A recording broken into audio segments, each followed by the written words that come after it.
স্বাগত জিবিসি সংবাদে, সাথে আছি শোভন। যাচ্ছি পুরো খবরে। সংকট কাটিয়ে বাংলাদেশের সাথে ইতিবাচক এবং পারস্পরিক স্বার্থ সংশ্লিষ্ট সম্পর্ক চায় ভারত। দুই দেশের জনগণের সম্পর্ককে প্রাধান্য দিয়ে এগোবে ঢাকা দিল্লি সম্পর্ক। ব্রিফিংয়ে এসব কথা বলেছেন ভারতের পররাষ্ট্র সচিব বিক্রম মিস্ত্রি। পরে বাংলাদেশের পররাষ্ট্র সচিব মোহাম্মদ জসিমউদ্দিন ব্রিফিংয়ে জানান, এদেশের অভ্যন্তরীণ বিষয়ে হস্তক্ষেপ না করতে ভারতের প্রতি আহ্বান জানানো হয়েছে।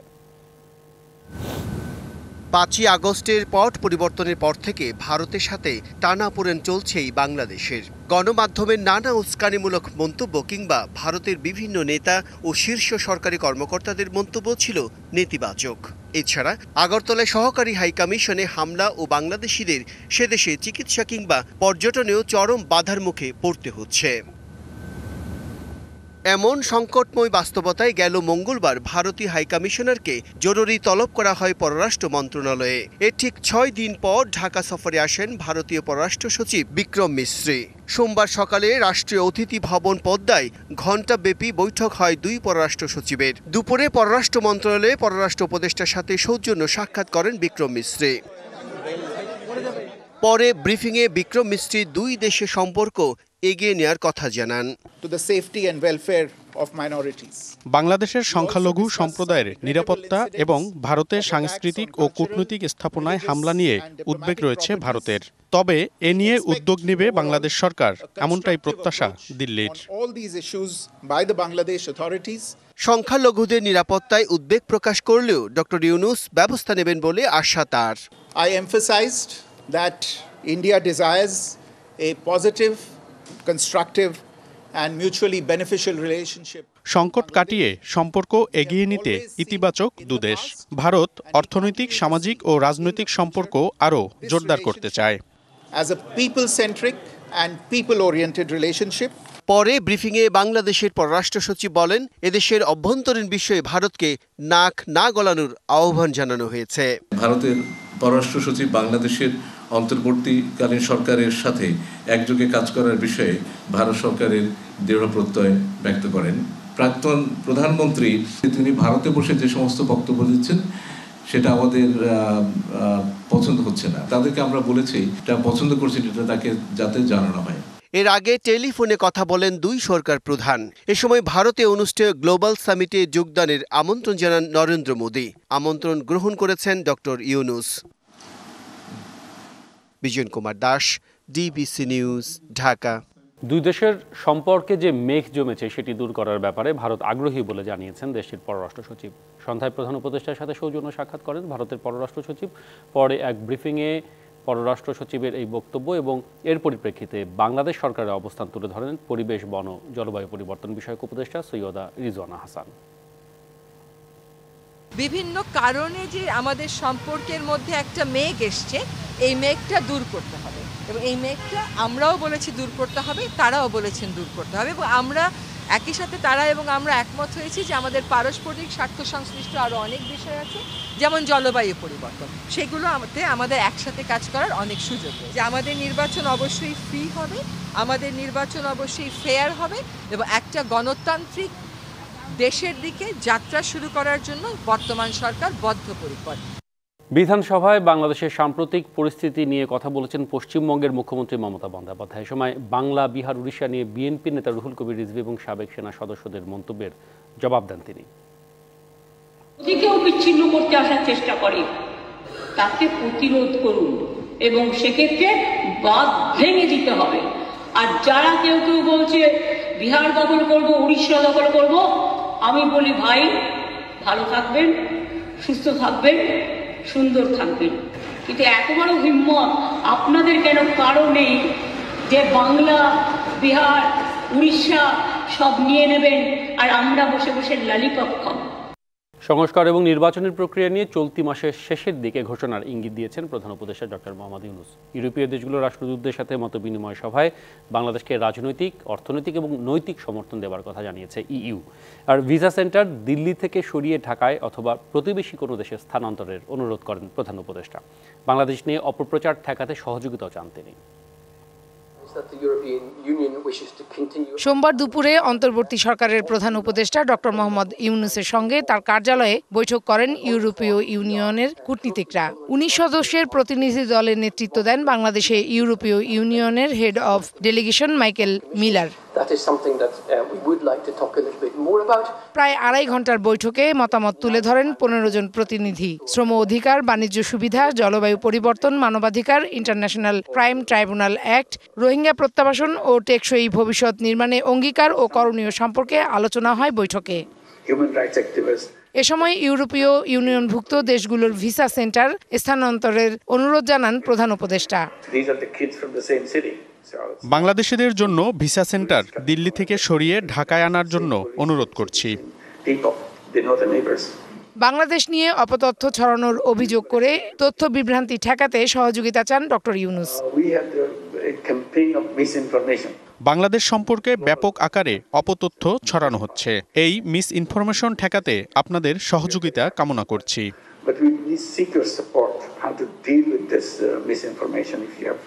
দেশের সব রাজনৈতিক দল ও ধর্মীয় জনগোষ্ঠী ঐক্যবদ্ধ জানিয়ে তিনি সংস্কার ও নির্বাচন প্রক্রিয়া সম্পর্কেও ইইউ প্রতিনিধিদের বিস্তারিত জানান। কিছু সুপারিশ ও পরামর্শ দিয়ে বাংলাদেশকে সার্বিকভাবে সমর্থন দেওয়ার কথা জানান ইউরোপীয় ইউনিয়নের প্রতিনিধিরা। সংস্কার প্রক্রিয়ায় প্রধান উপদেষ্টাকে পূর্ণ সমর্থন দিতে চায়। এছাড়া প্রয়োজনীয় পরামর্শ ও সুপারিশ দিয়ে নতুন বাংলাদেশ গড়ার লক্ষ্যে বাংলাদেশের পাশে থাকার প্রতিশ্রুতিবদ্ধ আমরা। Farhana Juthi, DBC news, Dhaka. ৩ থেকে ৪ মাসের মধ্যে সংস্কার করে নির্বাচন দেওয়ার দাবি জানিয়েছে বিএনপি। তথ্য প্রযুক্তির উৎকর্ষের যুগে ভোটার তালিকা হালনাগাদে এখন আর বাড়ি বাড়ি যাবার প্রয়োজন নেই বলে মনে করছে দলটির শীর্ষ নেতারা। বিকেলে বিএনপি চেয়ারপারসনের রাজনৈতিক কার্যালয়ে সংবাদ সম্মেলনে এসব কথা বলেছেন কেন্দ্রীয় নেতারা। গুলশানে চেয়ারপারসনের রাজনৈতিক কার্যালয়ে সংবিধান ও নির্বাচন কমিশন সংস্কার নিয়ে বিএনপির সংবাদ সম্মেলন উত্থাপন করেন স্থায়ী কমিটির সদস্য ডক্টর আব্দুল মঈন খান। বিরোধিতা করেন বাড়ি বাড়ি গিয়ে ভোটার তালিকা হালনাগাদের।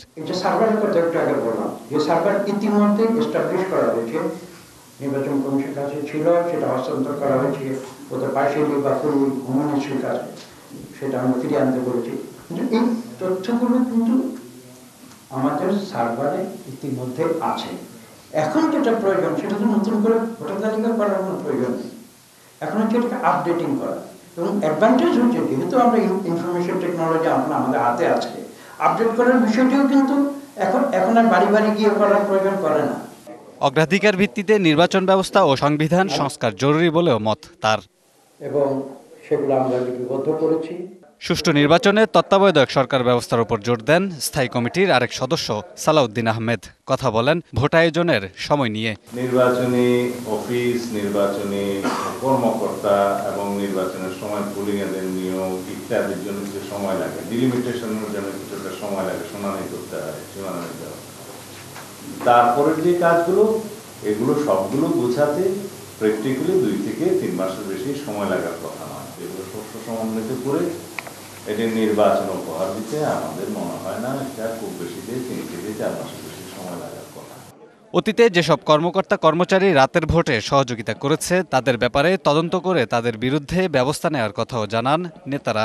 ছাত্র শ্রমিক জনতার অভ্যুত্থানে তারা বিতাড়িত হয়েছে, যাদের মাধ্যমে অপকর্ম করা হয়েছে তাদের ব্যাপারে আমরা তদন্ত করে তাদের ব্যাপারে ব্যবস্থা নেওয়ার কথা বলেছি এবং ওই ধরনের লোকরা যাতে নির্বাচনী প্রক্রিয়া না থাকে সেটা আমরা প্রস্তাব করেছি।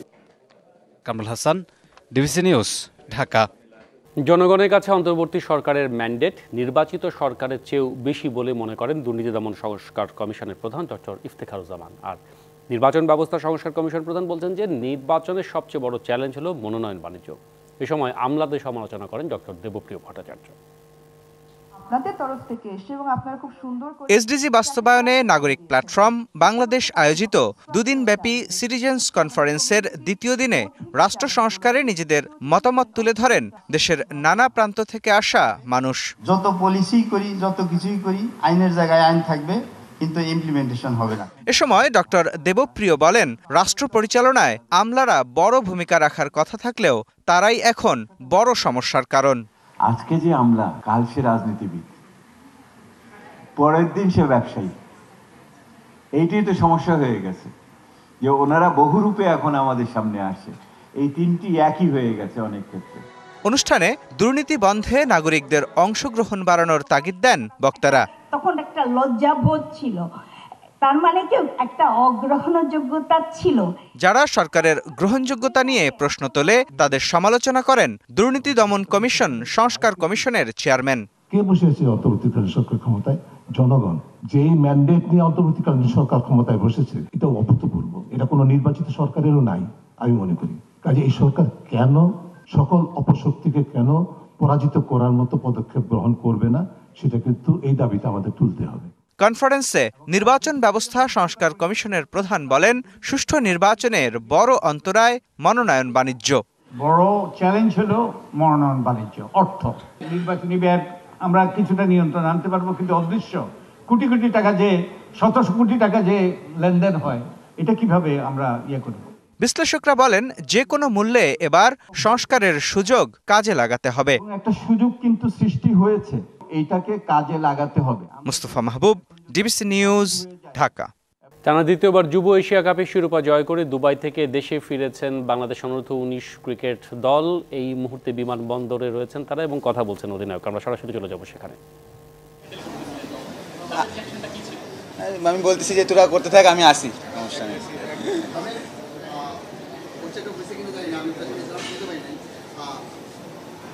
এশিয়া কাপ পরপর দুবার জিতলো বাংলাদেশ। গতবার কিন্তু আমরা এশিয়া কাপ জেতার পরে ভোটটা অনেক বেশি ছিল, বিশ্বকাপে আমরা অনেক কিছু একটা এক্সপেকটেশন ছিল, সেইভাবে আমরা করতে পারিনি। এখন আপনারা জিতের আপনাদেরও কোনো এক্সপেকটেশন আছে বিশ্বকাপের ব্যাপারে। বিশ্বকাপে আমরা একবার চ্যাম্পিয়ন হয়েছি, আবার এই ট্রফিটা নিয়ে আসার ব্যাপারে এই টুর্নামেন্টটা কতটুকু কনফিডেন্স হিসেবে আপনারা কতটুকু চিন্তা ভাবনা করছেন যে মজার ব্যাপারে আপনারা যেতে পারবেন?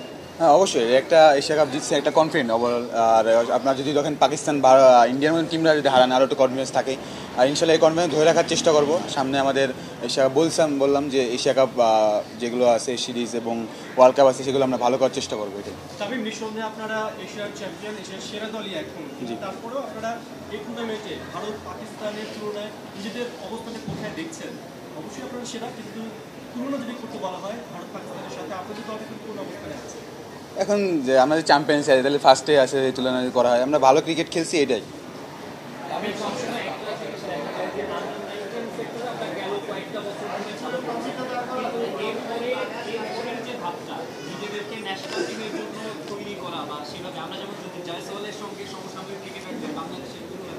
দেখা যাবে যে বাংলাদেশ কিছুটা হলেও পিছিয়ে আছে। এই জায়গাগুলোতে আপনারা নিজেদের নার্চারের জন্য বিসিবির কাছে আপনাদের পরিকল্পনাটা চাইবেন বা আপনাদের কিছু ভাবনা আছে? আসলে দেখেন যে আন্ডার-19 পরে এইচপি বা আমাদের যে টাইগার্স টিম আছে বা বিপিএল যে শুরু হয়, এখানে প্লেয়ারেরই বলবো আমরা, বিসিবি অনেক কিছু আমাদের জন্য করে। আর আমরা যেভাবে গড়ে উঠেছি জয়সওয়াল, আসলে এটা হয় আমাদের প্লেয়ারও যে দেখেন যদি 90 আমরা যে ওয়ার্ল্ড কাপ চ্যাম্পিয়ন, বাংলাদেশ টিমে কয়টা প্লেয়ার খেলতেছে, এখন দেখেন অনেক বড় বা বেশি প্লেয়ারই খেলতেছে। তো সেই হিসেবে যদি আমরা প্লেয়াররা ভালো করতে থাকি এবং যেটা চালাই থাকি, আমরা ইনশাল্লাহ ভালো কিছুই হবে। আজ 10ই ডিসেম্বর 1971 সালের এই দিনে হানাদার মুক্ত হয় খুলনা এবং মাদারীপুর জেলা। এদিনেই মুক্তিযোদ্ধাদের যুদ্ধজাহাজ পদ্মা এবং পলাশে বোমা চালায় হানাদার বাহিনী। এতে প্রাণ হারান বাংলার শ্রেষ্ঠ সন্তান বীরশ্রেষ্ঠ রুহুল আমিন এবং বীর বিক্রম মহিবুল্লাহ। হিরন পয়েন্ট ও মোংলাকে শত্রুমুক্ত করে 10ই ডিসেম্বর সকালে পদ্মা ও পলাশ নামে দুটি যুদ্ধজাহাজ নিয়ে পাকিস্তানের নৌঘাঁটি খুলনার খালিশপুরের তিতুমির ছুটে আসছিলেন মুক্তিযোদ্ধারা। রূপসা নদীতে প্রবেশের পর বিমান হামলার শিকার হয় জাহাজ দুটি। শহীদ হন বীরশ্রেষ্ঠ রুহুল আমিন ও বীর বিক্রম মহিবুল্লাহ। হামলায় বেঁচে যাওয়া এক শ্রেষ্ঠ সন্তান আজও বয়ে বেড়াচ্ছেন সেই দিনের বিষাদে ঢাকা স্মৃতি নিয়ে। রুহুল আমিন সহ বীরশ্রেষ্ঠ ও জাহাজেই ছিল, যখন ওই কিনারায় বেঁধে গেল তখন ও পানি খেতে চাইছিল, হি ওয়াজ এলাইভ, কিন্তু ওরা পানি দিতে চায়নি। মাদারীপুরের AR হাওলাদার জুট মিলের ডি-টাইপ ভবনটিকে টর্চার সেল হিসেবে ব্যবহার করে পাক বাহিনী শত শত নারী পুরুষকে ধর্ষণ ও হত্যা করে এই সেলের পশ্চিম পাশের মাঠে দেয় গণকবর। 8 ডিসেম্বর সমদ্দার ব্রিজ এলাকায় 3 দিন 2 রাত হানাদার বাহিনীর বিরুদ্ধে কমান্ডার খলিলুর রহমান খানের নেতৃত্বে সম্মুখ যুদ্ধ পরিচালনা করেন মুক্তিকামী বাংলার দামাল ছেলেরা।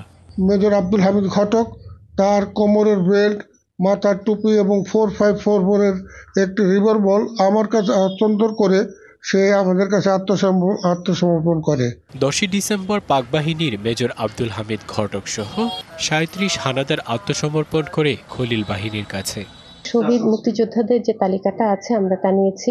নতুন করে কেউ আবেদন করে সেটি আমরা যাচাই বাছাই করব এবং সঠিকতা যাচাই করে তারপরে আমরা এই তালিকাতে নাম অন্তর্ভুক্ত করব। মাদারীপুরের 14টি স্থানে রয়েছে গণহত্যার নিদর্শন হিসেবে গণকবর। শহীদ মুক্তিযোদ্ধাদের স্মৃতি সংরক্ষণে সমদ্দার ব্রিজ এলাকায় নির্মিত হয়েছে স্মৃতিস্তম্ভ। Shakib Al Hasan, DBC news desk.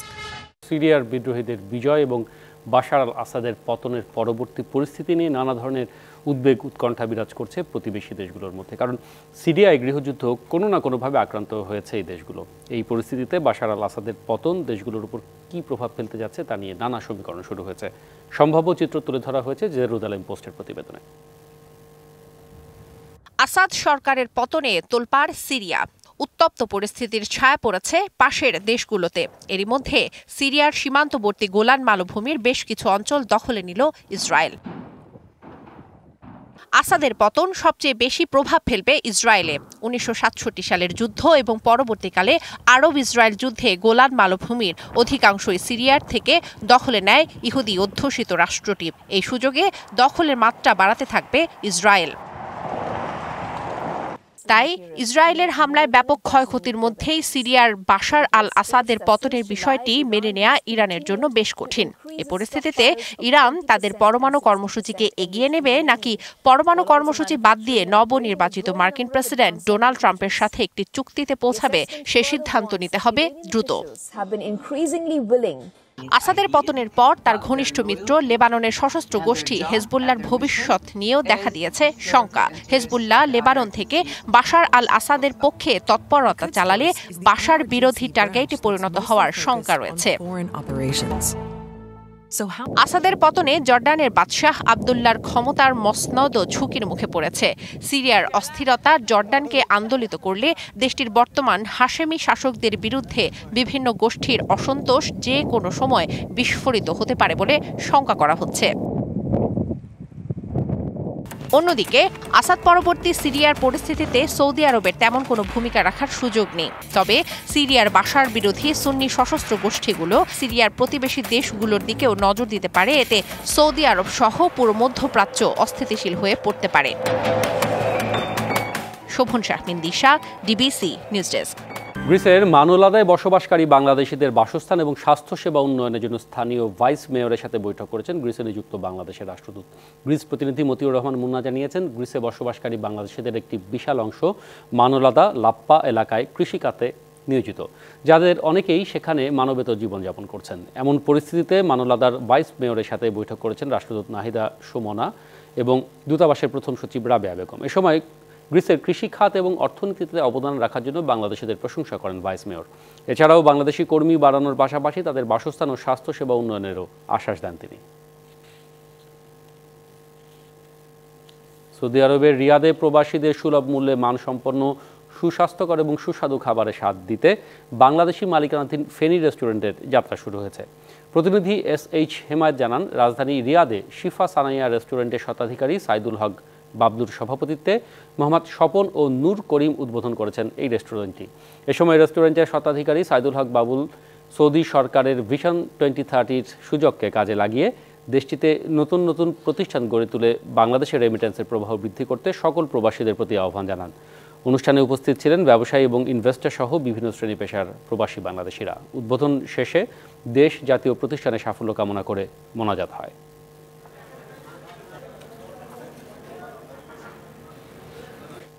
কাতারে গাংচিল স্পোর্টিং ক্লাবের প্রথম প্রতিষ্ঠা বার্ষিকী উপলক্ষে নাজমা দ্য রয়্যাল আকসা রেস্টুরেন্টে অনুষ্ঠিত হয়েছে আলোচনা সভা।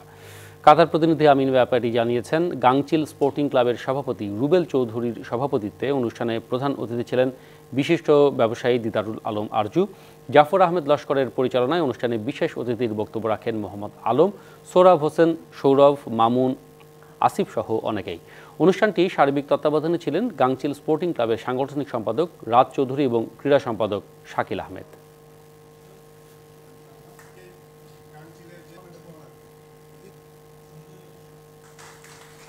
এই ছিল এখনকার মতো। ডিবিসি নিউজের সংবাদগুলো পড়তে ভিজিট করুন dbcnews.tv আর ভিজিট করুন ডিবিসির ফেসবুক পেজ, ইউটিউব চ্যানেলের সাথেই থাকুন।